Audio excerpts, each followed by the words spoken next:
Well, good morning, everyone, or good afternoon, depending on where you are in the country. Thank you all very much for joining us on this really important panel discussion today. I'm Rajiv Viswanathan. I'm the CEO of Indigenous Business Australia, and it's my pleasure to host and moderate this session for you today, which we hope you find really compelling and useful. Just to begin, I'd like to acknowledge the traditional owners on all the lands on which we're based across all the country. And I'd like to acknowledge elders past, present, and those who are emerging, including at this incredibly challenging time. 2020 has obviously been an incredible year, very challenging for many of us and many businesses across the country, starting with the bushfires that ravaged much of the country. And then, of course, the pandemic that we've all been living through now for many months. So today's discussion comes at a really important time for the Australian economy as a whole, but also particularly for the Indigenous business sector. We know in the recent years, including as a result of some really important government policy, we've seen the sector really grow and thrive, and we've seen business owners across the country demonstrating incredible resilience and ingenuity, and that's really come to the fore during this COVID period. And as we move through this period now of rebuilding and recovery beyond the pandemic, it's really important to think about where the opportunities lie going ahead and how organisations such as IBA and our other fellow government bodies can really be there to support and enable businesses to continue to succeed and thrive through this period. We're very privileged today to have a fantastic panel of guests, which I'll just introduce, and then we'll move into some questions. I will let you know this session is being recorded and it'll be available for viewing after. So just to introduce our panel, a man that needs no introduction, the Honourable Ken Wyatt, Minister for Indigenous Australians. Fantastic that he's been able to be here for this discussion. The first Indigenous Australian elected to the House of Representatives, first to serve as a government minister and the first appointed to cabinet. And since May 2019, as the Minister for Indigenous Australians, has been really driving change with the new government. We know about the Minister's background before government in health and education at senior levels in government, and he's been recognised for his work in 1996 with the Order of Australia, particularly for his work in training and mentoring young people. And in 2000 was awarded the Centenary Federation Medal for his contribution to improving the quality of life for Aboriginal and Torres Strait Islander people. So thank you very much, Minister Wyatt, for being here. We've also got Katrina Fanning. Katrina is the founder and director of Coolamon Advisors. She's a Wiradjuri woman from Junee in New South Wales and has lived in the ACT for the last 26 years. Coolamon is an Indigenous consulting firm based in Canberra and has been a really key partner for IBA, including in delivering our COVID business relief package. She's held senior executives in government, including with Centrelink Aboriginal Hostels and the Department of Education, Employment and Workplace Relations. And following her own successful rugby league career, she's maintained involvement in the sporting world as a member of the NRL Indigenous Council and the manager of the All-Stars team for Indigenous women. Katrina was awarded the 2020 ACT Australian of the Year Award. And thirdly, we have Nicole Stewart, who's CEO of Gerrbik Laundry Services. This business was started by Nicole's father back in 1979 and has provided employment to family and friends, servicing the hospitality and other industries. Nicole took over the business, bought it from her father several years ago and rebranded as Gerrbik, which means family, Gerrbik Laundry Services, and has built up a broad client base and has got clients all across the country. Until COVID hit, Gerrbik serviced 19 airlines, dozens of hospitality clients, universities, manufacturing facilities, and government departments. It's really differentiated by its commitment to staff and service and has been in business for over 40 years now. So COVID has been a really important time, as we'll hear from Nicole, to make changes, to pivot and continue to thrive. She's also been working closely with IBA as a recipient of our business relief package. So thank you all very much for being here with us. I'll throw to some questions, and we've also got some questions that participants have submitted, which we will make time for at the end of the discussion. So I'll start with you, Minister. We've had a really important federal budget announced last week, How do you see the budget impacting the Indigenous community and in particular Indigenous businesses? Rajiv, thank you for that question. The most important element now is we are in a period that's being referred to as COVID-19 heading towards post-COVID. The 50 million pre the budget, which is part of this budgetary process, enabled Aboriginal businesses to continue operating and being there for when we open borders and we open opportunities. But the wages subsidy, the opportunity to look at asset write-offs, elements that are absolutely important. This budget is focused at getting businesses thriving and building their capacity and helping those who are struggling through the addition of tax relief, hoping that people will spend and buy again. It's that we put into place that Rubik cube of creating the opportunities for businesses to grow, but underpinned by creating money that will flow within the economy. Now, we need to look at every element of that, and in particular, I'll be working with IBA to look at all the elements within the budget, from health, education, training, university reforms, etc., to see where the hooks are for our people to gain the skills required to build business opportunities. Because what we have to think about, there are many global companies that are impacted significantly. The manufacturing element within the budget will enable people who want to contribute to manufacturing in Australia will be hooks that we have to hook into. What we need to do is look at what we've done through the Indigenous procurement policy and build on that. We're over 3 billion now. But I want us to look at other opportunities so that we don't just look at the Indigenous buckets. Let's look at where there are mainstream training programs, cadetships, apprenticeship opportunities, and start growing our young people and even older people into jobs within Indigenous businesses, but more importantly, coaching them to be better so that they also are successful within mainstream. So plenty of opportunities, we've got to capitalise on them. Thank you. And in terms of the Closing the Gap agenda, do you see a role for Indigenous businesses that might operate in areas that will assist in achieving those goals?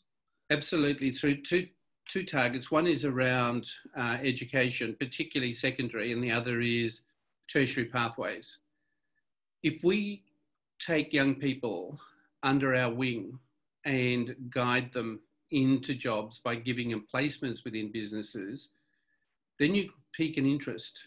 But I think more importantly, the way in which we shape education for the future will be focused towards jobs that are needed to rebuild the economy. And I've seen that with Minister Tian's university reforms. And whilst there's criticism about the arts not being as important, what is critical is there are industries in Australia that need additional staff. Aged care needs a million additional workforce. The early childhood sector, the disability sector, and then manufacturing, space technology and space and defence industries are growing. So there's plenty of opportunities, both business-wise, but through closing the gap of giving our kids an opportunity to step into organisations, acquire skills, and then compete for other jobs that are emerging in the new global economies that will evolve. Thank you. Nicole, I might go to you now. So we're in Indigenous Business Month, a really important month in the calendar for our sector. And the theme for this year is invigorate, build and maintain. As a business owner, what resonates with you right now in terms of that theme? Well, thank you, Rajiv. Look, I would have to say right now in the current climate that personally in my business I've faced over the last 6 months, them 3 words mean everything to me, because right now I had to invigorate me. I had lost all hope when COVID first hit, and I come to work and found my business empty on a Tuesday morning with no one else bar myself in the factory. And generally I employ 30 to 40 staff. So it took a week or two for me to invigorate myself so that I could then maintain what business I did have. And going forward, I need to build on what I've got left and what I'm hoping I might be able to get back as borders start and reopen and businesses reopen. So I've got a long journey ahead, but every single word is so very important for me to move forward from here. So in terms of the direct impacts on your business, can you talk a little bit more about what you've seen, what you've experienced, and then what steps you've taken to keep your business growing during this time? Well, predominantly I work in the airline space. So I've serviced the airline industry. Me and my father have done that for the past 40 years in Victoria. And look, it was a great business. 2019, I decided I'd deviate the business a little bit more and build my dry cleaning side of the company up, which I did with great success with working with Qantas, doing their engineers, and then I won their cabin crew work. Then I won Melbourne Convention Centre work. So I was having a really good year in 2019, and I was expecting 2020 to be a ripper of a year. I was going to make profit for my first year. I've owned the business for 5 years, so I was so excited. But COVID came along and changed everything. Look, it was hard, and it's going to be hard because the airline industry is a long way off from coming back, and that was probably 80% of my work that I did. The dry cleaning side is building, and that'll be what I'll be moving towards, building that more coming in the next 6 to 12 months. Why I'm going to have to wait for the airlines. But my connection with IBA has been a lifeline to me. Sadly, when you are in business and when you've got a reasonable size business with a lot of employees, you may not have a great deal of money in the bank, which, look, I had some there to starve off the wolves, I suppose, for a number of months. But when COVID first hit, I thought, oh yeah, okay, this is going to be annoying for a while, because we've survived previously. We've survived the SARS virus, 9/11 stopped aeroplanes flying. So I'd looked at it and went, yeah, I've experienced some of this tough time before. But as the time continued to roll on, I got more and more scared that I could lose everything I've worked for, which would be very detrimental to my family. I'm raising a couple of grandkids. I thought I was going to lose my house and everything. And then I heard about what IBA were doing. So I was in there filling my paperwork in as quick as I possibly could. Look, we had a lot of discussions. IBA have been a saviour to me on a number of occasions throughout my journey of owning this business. They were who I went to borrow the funds to buy the business off my dad. And then, God, 18 months into the business, my boiler got decommissioned. So I had to go back to IBA again and go after another $125,000. And thankfully, they've held my hand and they've believed in me, which I think has given me a lot more belief in myself, because if the people who hold the purse strings are sitting there and going, no, we think this woman's got what it takes. We believe in her vision that she can grow this business bigger than her dad ever had it. And yeah, being able to go in and apply for what IBA had on offer through COVID was an absolute lifeline. And that's where then I could invigorate me from there. It was once I knew I'd been accepted for that loan, it changed my mindset of what I could do with the business going forward. Thank you, Nicole, for sharing that.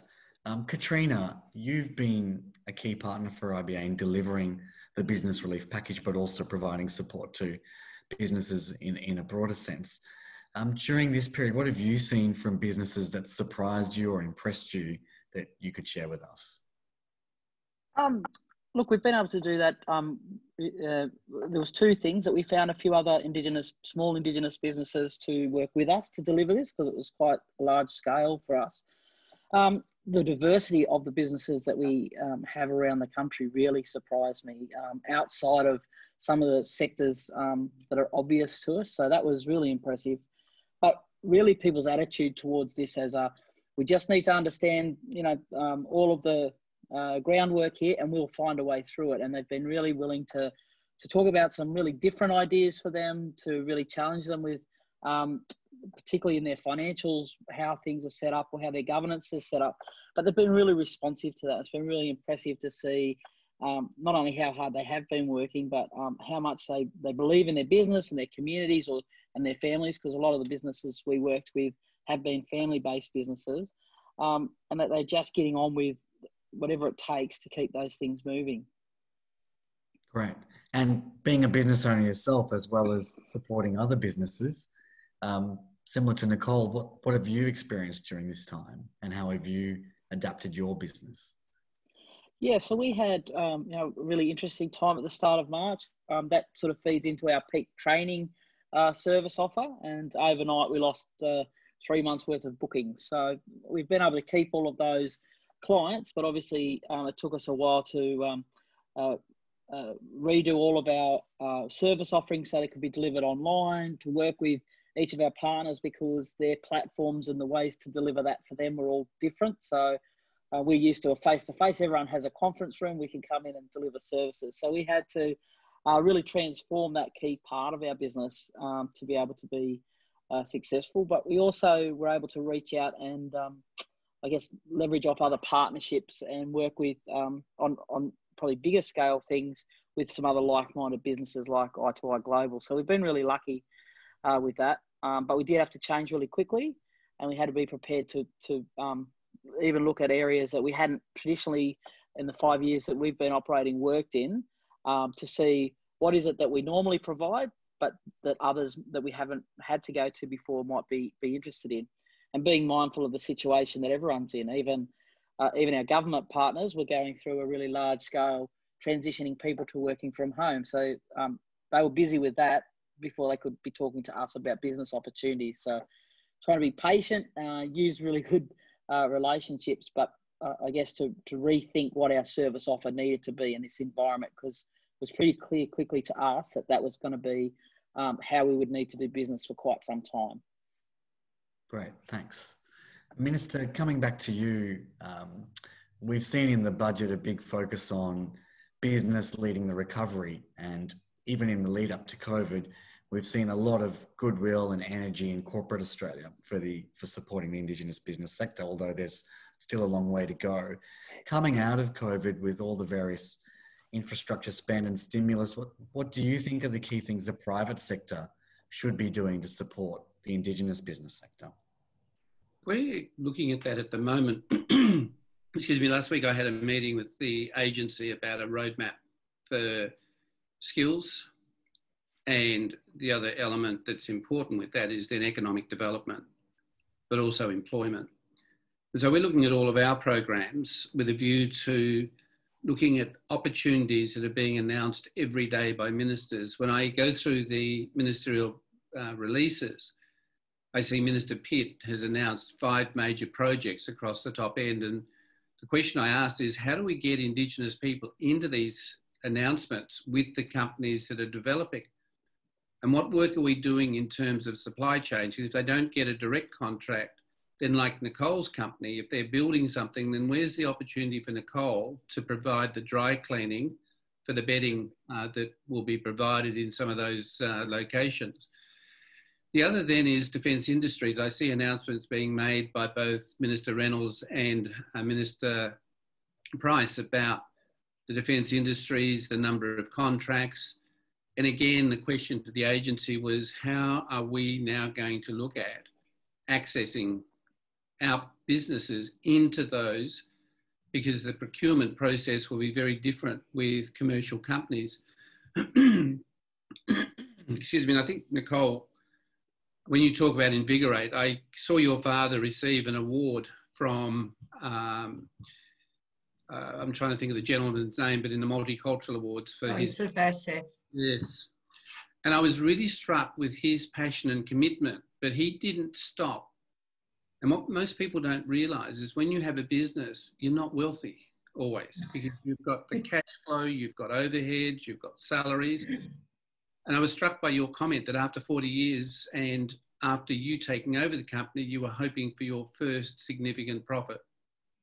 But COVID set you back. So the resilience and invigoration is going to be absolutely critical, and all of us that have leadership roles are going to have to work to do that. And so my task is to create a major roadmap for those three key areas, and then look at how we involve Indigenous businesses in that whole process. We can't just rely on procurement, because when Australia opens up again, it's going to be a different business world. And we saw that during COVID, when companies that were distilleries stopped distilling spirits and created hand sanitizer. We saw other businesses adapt and create the PPE that was needed. So one of the things we also need to think about is, where are the opportunities that are different to what we had intended in the beginning? And Katrina, even the work that you do is going to be absolutely critical in growing Indigenous businesses beyond where they are now, but to look at how do we look to a future when borders eventually open. Because tourism, even though I put 40 million into a budget, and I'm about to announce a board, Indigenous board at the national level, the challenge will be, how do we sustain not only the businesses that exist now, but grow more? And then how do we build the supply chains to them so that Indigenous businesses are part of those supply chains? So we're focusing on that, and certainly IBA will play a critical role in the way in which we partner collectively. And it's got to be a collective approach, not just governments, that we build capability amongst our people. Thank you. One of the questions from the participants, Max Webster, was about starting businesses on country. We know we've got businesses, Indigenous businesses, that are very diverse across all parts of the country. But there is, with this span, such as the announcements in Northern Australia, you talked about, Minister, how will you focus on generating opportunity, economic opportunity on Aboriginal held land, building off some of the things we've seen in the last couple of years, some of the new industries such as the satellite industry and so forth, renewables, where businesses are being built on Indigenous land? Actually, that's starting to occur. When I look at the territory, Aboriginal people own 69% of the land, but they're not capitalising on it. They'll have a space station up at Nhulunbuy. There's got to be jobs and business opportunities with that partnership that Australia will have with the USA.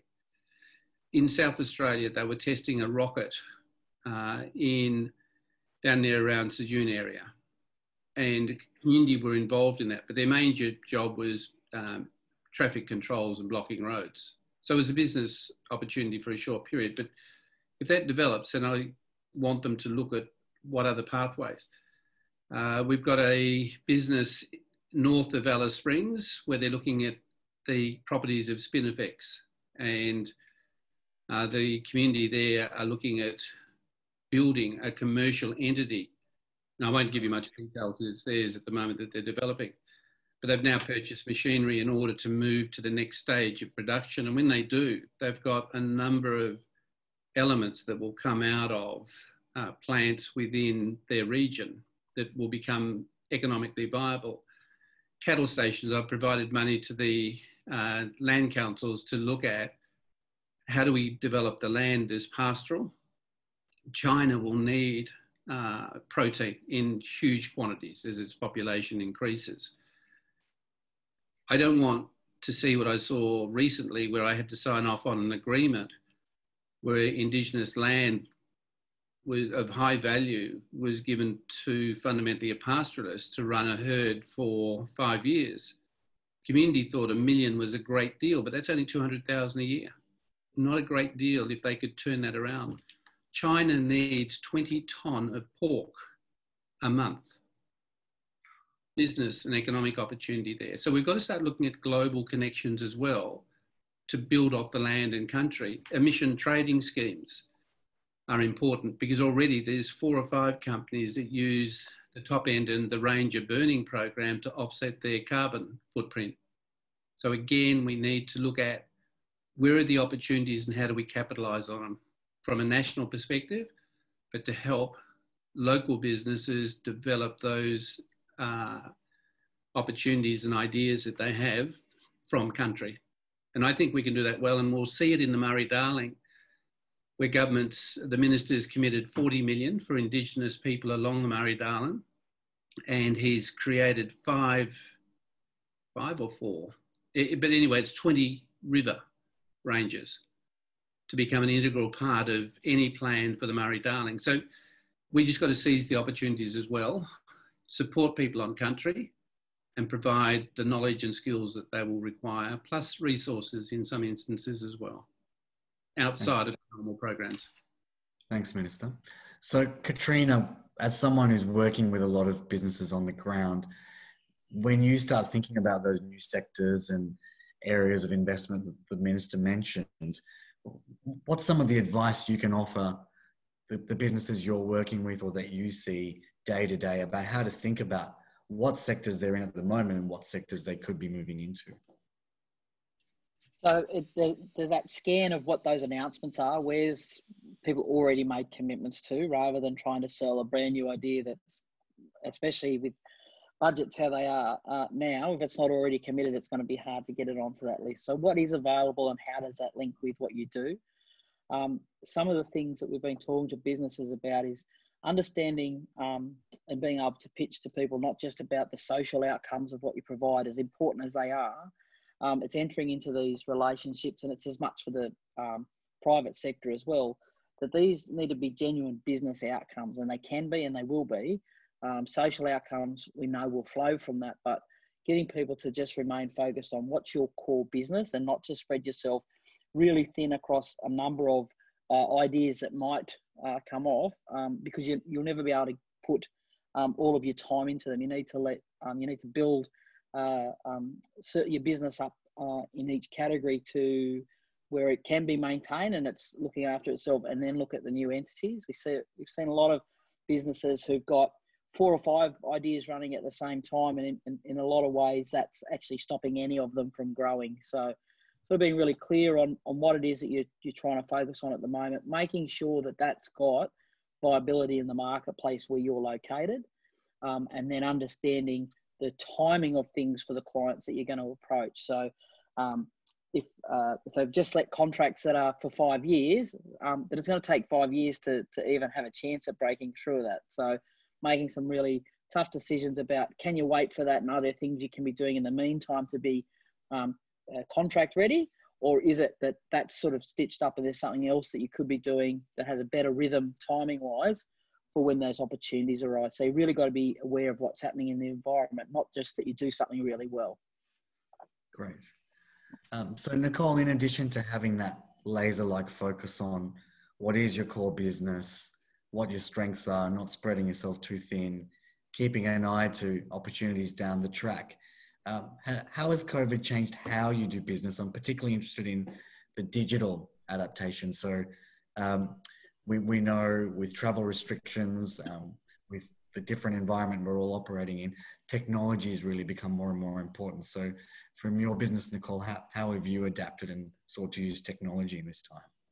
Sadly, we haven't had much change in technology side of things because of COVID. Generally, what we do, we can't do on a computer. So, look, it's made me look at things. We never had a credit card system in here. So that's one thing I've certainly looked at digital, as well as just in having a number of discussions with people. I think there's a lot of people out there that are scared to come back and process their life as they used to pre-COVID. So, I'm now looking at things. There's a thing called a red box. So basically that is, people can put dry cleaning in.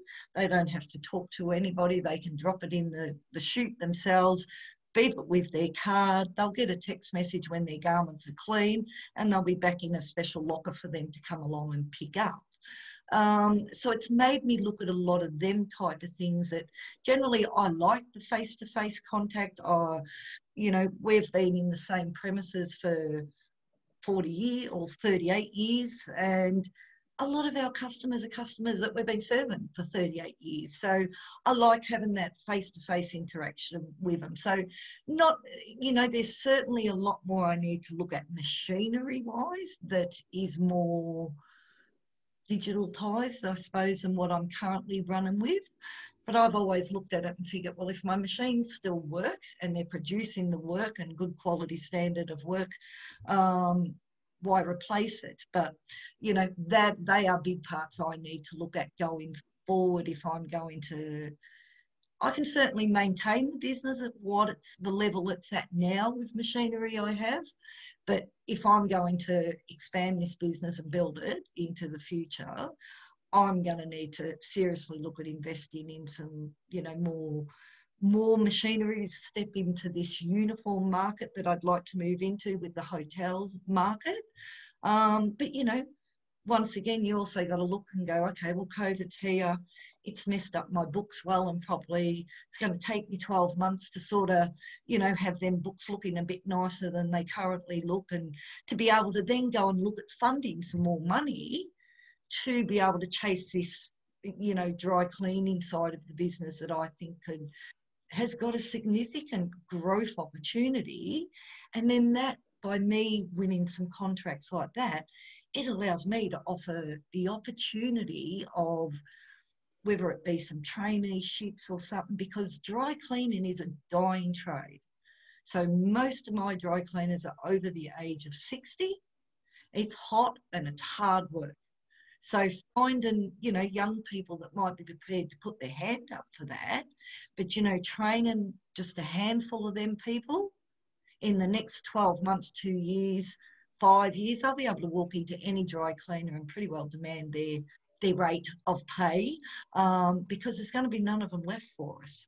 So, you know, the dry cleaning industry is changing because of the fact, you know, there used to be a dry cleaning school in Melbourne, no longer available to send people to learn how to dry clean. So you've got to in-house train, and generally you don't have the time because you're working, you got to get your work done. You haven't got time to train people doing it. So it's an interesting conundrum to be in, but look, we'll work our way through it. Great. Well, that takes us to a really interesting question we got from Tanya Sward from Shell Harbour in New South Wales, who's a solicitor. And it's about young people and what plans there might be. So I'll put this question to the Minister, but what plans there are to help Indigenous businesses employ young people, particularly graduates and students, to get experience in their chosen field. And we know in last week's budget, there was a big focus on young people, particularly around apprenticeships. So I might ask the Minister to talk about that. Thank you for that. The programs that we will fund, there's certainly those that already exist, but we need to look at the assistance employment grant, school-based traineeships and cadetship streams, because they will continue to expand. Because if we're to provide the level of skill, then it's important we step back. And one of the things when I was Minister for Seniors is I went to Cabinet to with a paper showing what the profile of our population is.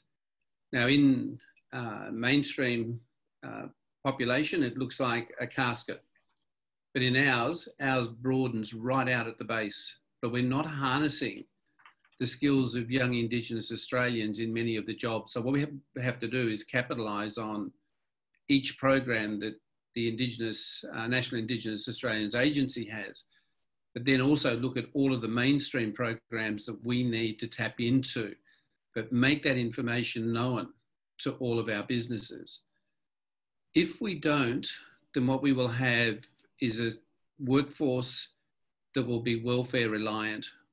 In this whole process, I'm really looking at CDP because I want to try and turn CDP into something very different to what it is now and use it as a skills-based building to enable people to acquire a level of skills where they can go to an employer and say, I've got these skills. The thing that really angered me was when I went to one program where they were painting rocks white. That's not a job. That's not acquiring skills other than using a bit of paint.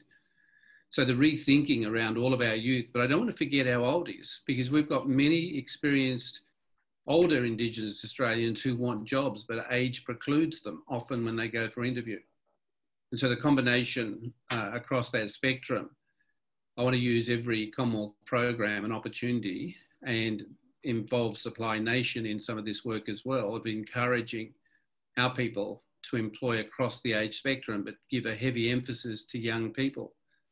We've got to get education right though, because whilst we might have figures that show we're successful with tertiary outcomes, what we have to think about is in year one, 30,000 Aboriginal children might commence year one, but by the time they get to year 10, it's only 2,500. And I am seeing that pattern school after school when I look at the figures. So we have to have a continuum that takes them from year one, be successful in the schooling journey, be culturally successful as well in the knowledge they're taught, but to create the pathways into real jobs and apprenticeships so that those who drop out at year 10 can get the opportunity of going into cadetships, apprenticeships. I'm also keen to see a number look at joining the Defence Forces. When I was on HMAS Melbourne in the Gulf region around Africa, there were 5 Indigenous people as Navy, serving in the Navy. When I asked them why that choice, they said it gives me a chance to acquire skills. So when I leave the Navy, I can get a job. And they were loving it. There were 3 young women and 2 males. So we've got to look at the whole spectrum of opportunity for our young people. Great. At IBA, we've been doing a lot of work with young business owners, and it's part of a push that we've got called Futures Forum. We've seen lots of amazing young people come through. We've got fantastic businesses, and some of those have been covered widely in the media. It's been great to see them building pre-COVID and through the COVID period. I might go to Katrina, and again, continuing the theme of young people, what's some of the most exciting businesses you've seen, or can you think of 1 or 2 examples you'd like to share with us where you've seen young people really kicking goals?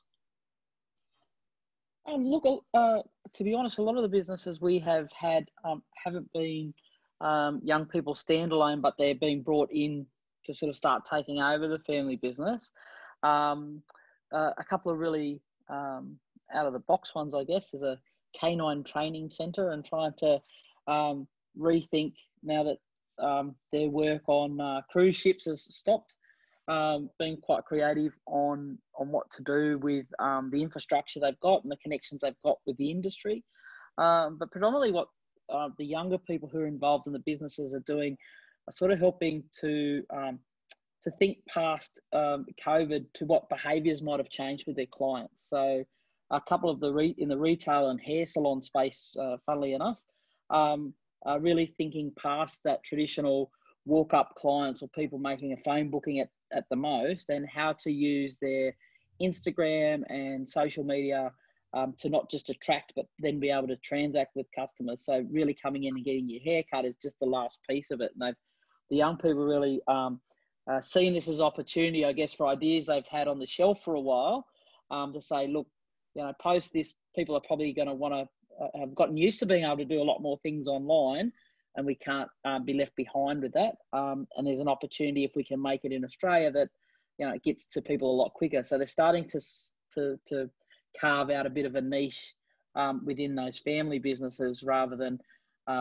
when we talk to them, they were saying things like, without that, they might not have stayed in the family business. So there's been some innovation in this period from young people that might breathe some more life into those longer held family businesses. That's been really interesting.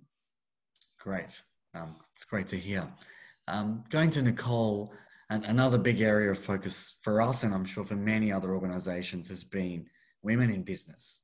A couple of years ago, a few years ago, when we looked at it at IBA, only 35% of our business clients were women-led businesses, and we wanted to see that number grow. So that's why Strong Women, Strong Business was created, and that's now grown to having, I think, over 1,700 women in that network across the country. And I think Nicole and Katrina, you've both had involvement in that. But Nicole, have you got any messages you'd like to share with fellow women in business, particularly through that network around the country? Yeah, look, I had attended the Women in Business that IBA put on in Adelaide, and oh my, that was the most amazing couple of days to have. I think there was about 500 of us all up, if I'm correct, and we were just, wow, fired up women.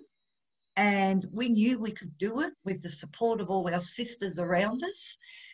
And it was mind-blowing to leave that. And I think coming out and then creating your Facebook group that you did gave us that opportunity to keep in touch with each other and keep that burning of being a woman business owner alive. So look, any of us can do it.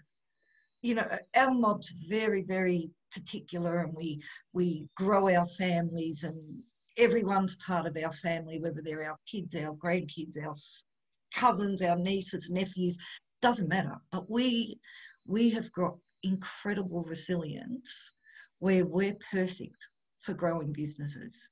We just got to believe in ourselves, surround ourselves by enough sisters that believe in us as well, and go for it. Chase your dream.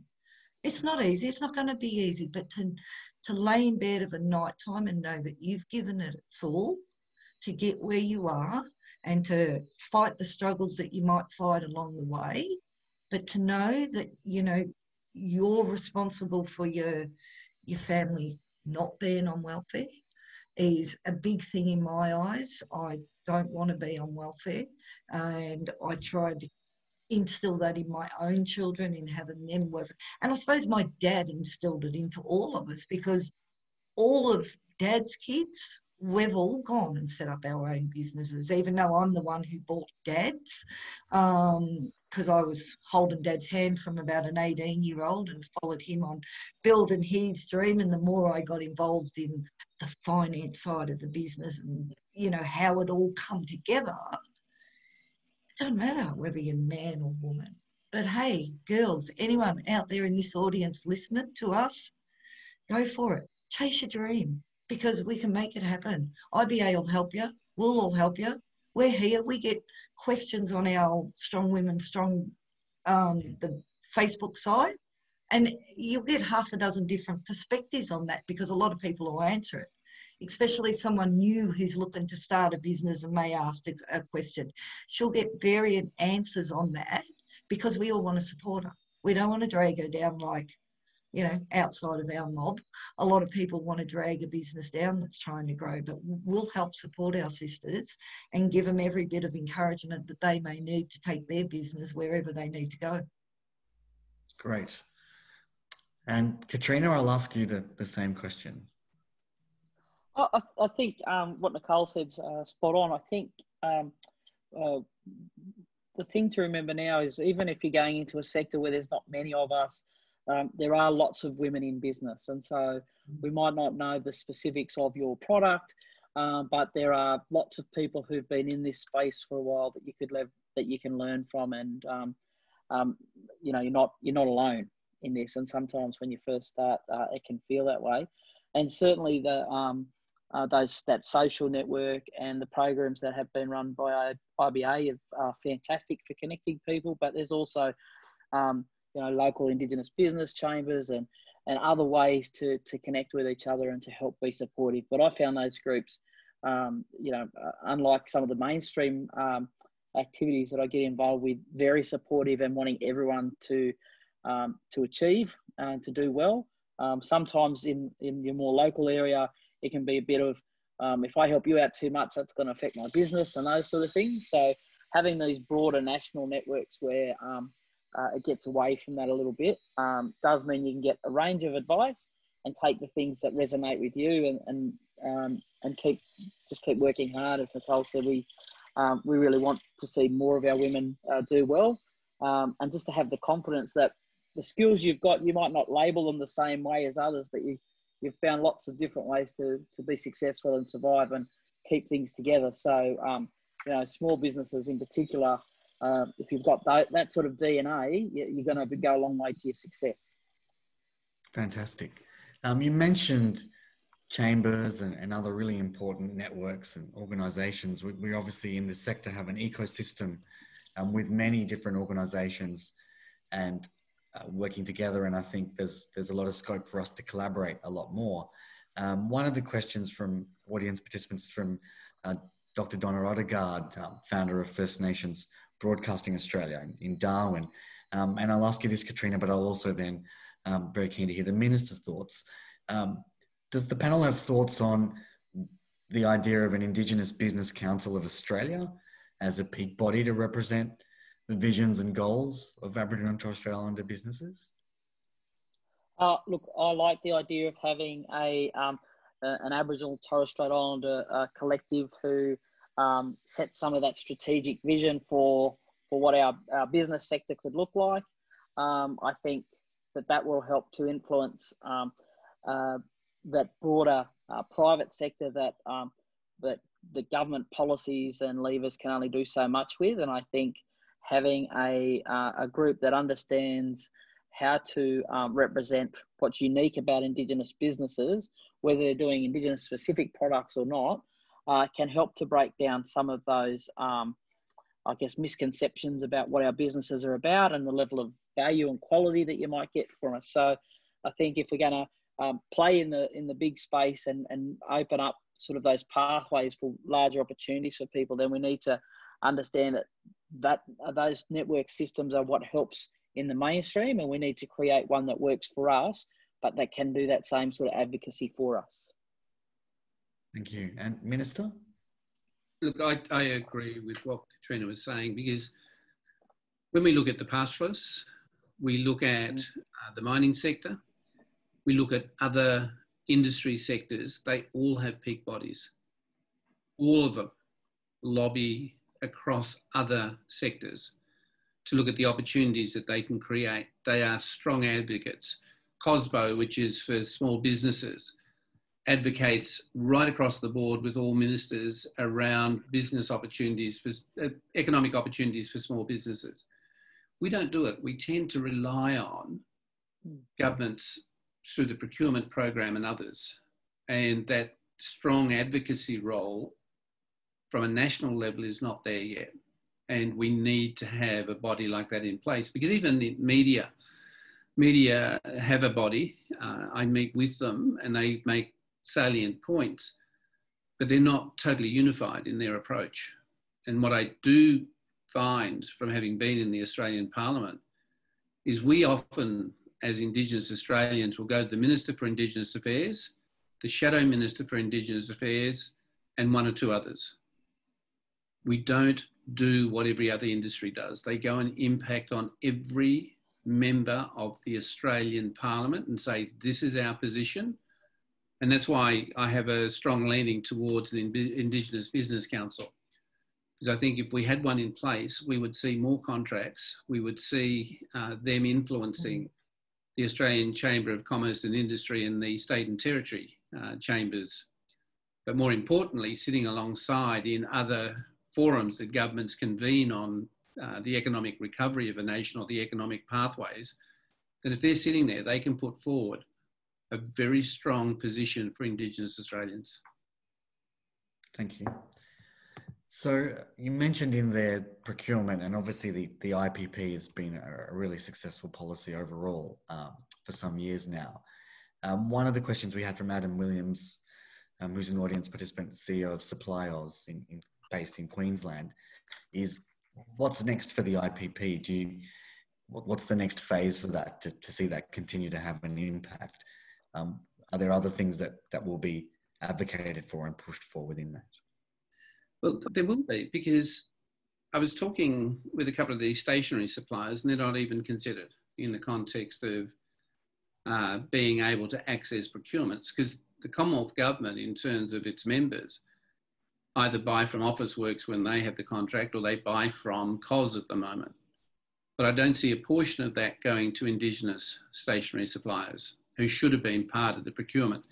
So we need to look at a number of industries that are emerging, so that where we are doing, and when we do have procurements, then we start to build in those Indigenous businesses that might be overlooked because people make assumptions we don't have the skills. And I think both Nicole and Katrina touched on this, is the diversity within our business sector, that none of us totally know the full width and breadth of it. Supply Nation will probably have a good sense, but if we had a business council, then they could advocate quite strongly for new and emerging businesses that will arise because of innovation by people.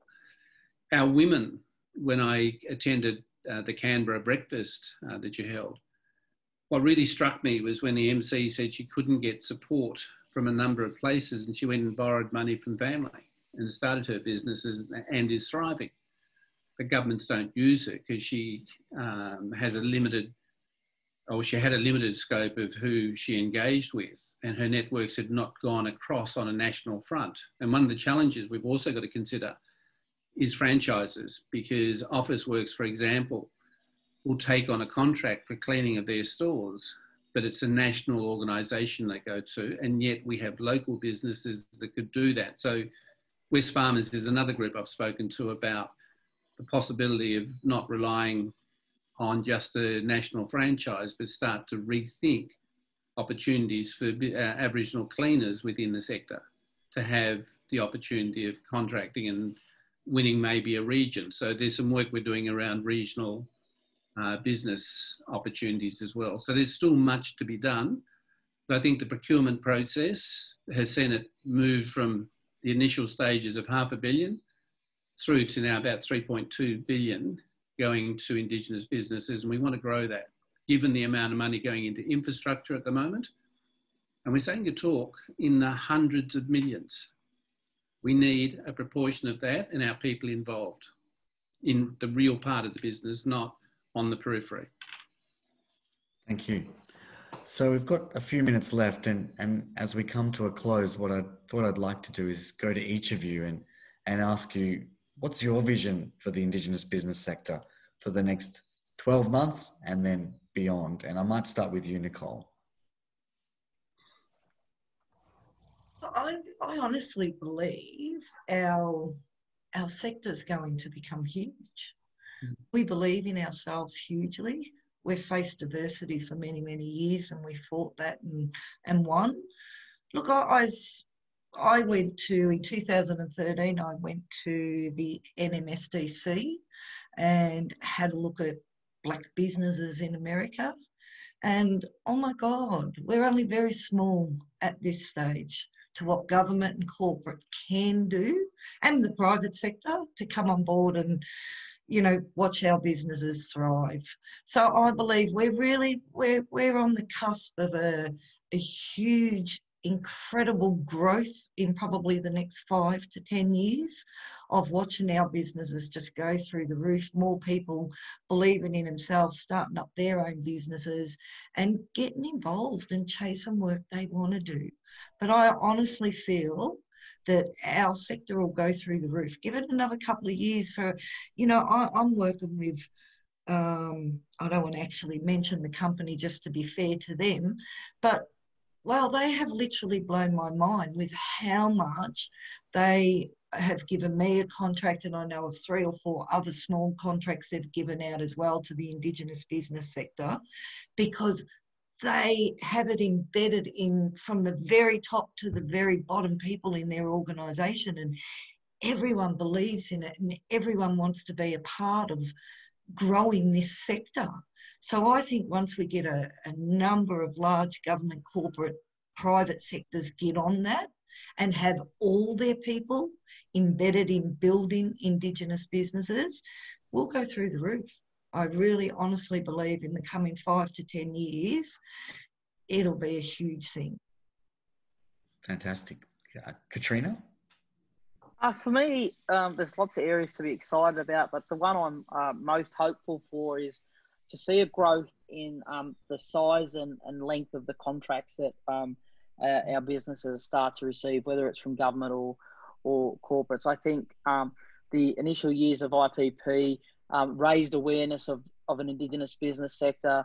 The work that IBA has done has helped to grow those businesses, but it's now time for those businesses to be able to step up into larger contracts to be the lead on contracts and not just in the supply chain, although that will be important, so that those successful businesses, because they're likely to have more of us in their supply chain as well. So if we can get those tier 2 and tier 1 type of contracts more often, it will help bring far more businesses through than if we're just improving the relationships with those other large mainstream businesses. And I think there's several areas where, from the businesses that we've seen in construction and mining and in some manufacturing and some other areas where that's possible. And I really looking for those tipping points to open the gates even more. Fantastic. And Minister? Actually, I like the comments by both Katrina and Nicole, because that is building towards a stronger future. One of the things we need to do, and I want to see us do much more of, and that is retaining the level of contacts that we have across the sectors we work in. Build on them, because it's through those networks that you build your capacity to grow your business. Often, and Nicole, you made this comment earlier, our relationships with other people often are favourable when we seek a contract because they know you, they've met you, they know what you can provide. The other is, I would eventually want to see that when we give a contract for a grade separation on a major road, and it's a 100% Aboriginal owned business that wins that contract. When we get to that stage, then we're well and truly on the pathway to having an Indigenous company in the top 200 ASX listings, which means that you stand with the top 100 or top 200 companies in this country, where you will have shares. You'll have people that will want to invest with you because they know the capability and capacity of your work. We have to dream that way, because if we don't, we will stay with the mindset that small business opportunities is the way to go, when in fact somebody who starts off a small building company can turn it into a significant company that people see as reliable, quality housing, and the other thing is, our businesses tend to employ our people much more readily, without question, giving them the opportunity to be skilled and to have a permanent job and grow in that job, and then hopefully spin off and have their own company that relates to the one they've just left. Thank you. Well, we're coming to a close, and I'd just like to really thank all of our panelists for their contribution today, Minister Wyatt, Katrina Fanning and Nicole Stewart. Hopefully all of you who've been listening have found it really interesting and given you a lot of food for thought. As I said at the beginning, it's been a really challenging year, but it's also a year and a time to reimagine what's possible. And I think you've seen from our panelists that there's a lot of passion and inspiration out there in the sector that we can really harness and capture as we come out of this COVID period and get into the recovery phase. Indigenous Business Month is a great time to celebrate the sector and really reflect on the things that are happening across the country. I'd like to acknowledge Michelle Evans and the Murrah program, and those are really important, those who played a really key role in creating that initiative, which we all have now as part of our calendar every year. And there's many more events on during this month that I'd encourage you all to get out to in person if you can, or virtually if you can't, including from many of our colleague organizations, Supply Nation and others. All of us together want to see this sector remain resilient, thrive and continue to grow beyond COVID. And hopefully all the discussion you've heard today from the panelists supports that. So thank you everyone for attending.